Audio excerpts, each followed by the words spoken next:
Kwenye kikao ambacho tumekifanya tulikubaliana kwamba tufanye ziara hizo shule ya msingi Jitihada Yombo-Dovya, lakini pili tufanye ziara kwenye ujenzi wa shule yetu mpya, shule ya sekondari Makangarao, ambapo tunategemea shule yetu itakuwa na madarasa 20. Kwa kweli tumepitia kwenye mradi na tumeona kwamba mradi unaendelea vizuri. Tayari basement imeshaisha, sasa ujenzi umeshaanza kwenye upande wa ground floor. Baada ya hapo nafikiri itaanza ghorofa la kwanza na kuendelea.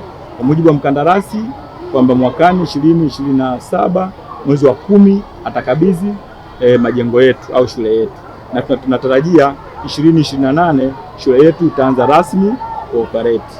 Baada ya kuja kwenye hizi shule zetu mbili Jitihada na Yombo-Dovya, kwetu tumegundua changamoto kadhaa, lakini changamoto ya kwanza ni changamoto ya uchakavu wa miundombinu. Miundombinu yetu ni chakavu sana kwa sababu hizi shule ni za muda mrefu.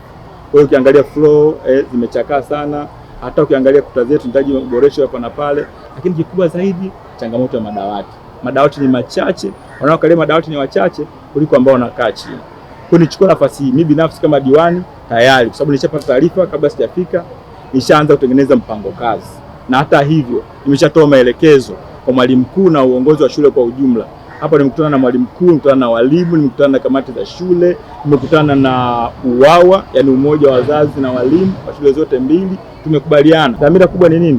Dhamira kubwa ni kwamba tunataka tusikilize kero mbalimbali kupitia wazazi, lakini pia hii ajenda kuu ya uchakavu wa miundombinu pamoja na uhaba wa madawati tunataka iwe historia. Mheshimiwa mbunge ameniahidi kwamba yeye kupitia mfuko wa jimbo atatuletea madawati 50, ambapo 25 yatakuwa Jitihada, 25 yatakuwa ya Yombo-Dovya.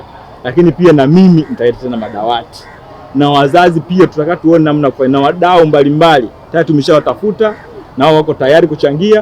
Kwa hiyo mpango kazi ni mzuri na tunategemea sio zaidi ya wiki 2 kuanzia sasa.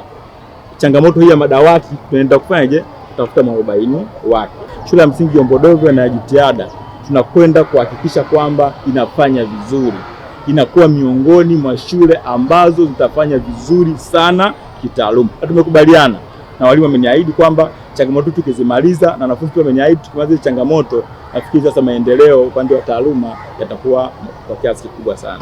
Kwa kweli kutokana na ujenzi wa shule wa sekondari tumefurahia na tumelipokea vizuri, kwa sababu kwanza watoto wetu wanateseka kwenda mbali kusoma, ada magari makonda wanahangaika, alafu chengine itatusaidia watoto wetu wakishamaliza hapa wanapata kwenda kusoma karibu kutokana na mazingira waliozoea. Japokuwa ni vizuri kubadilisha mazingira, lakini tumelipokea vizuri.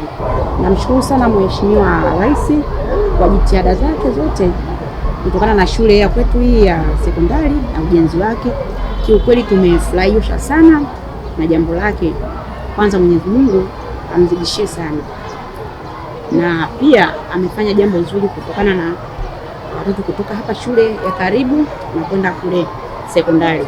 Kiukweli sisi kama wazazi tumejisikia furaha kubwa sana.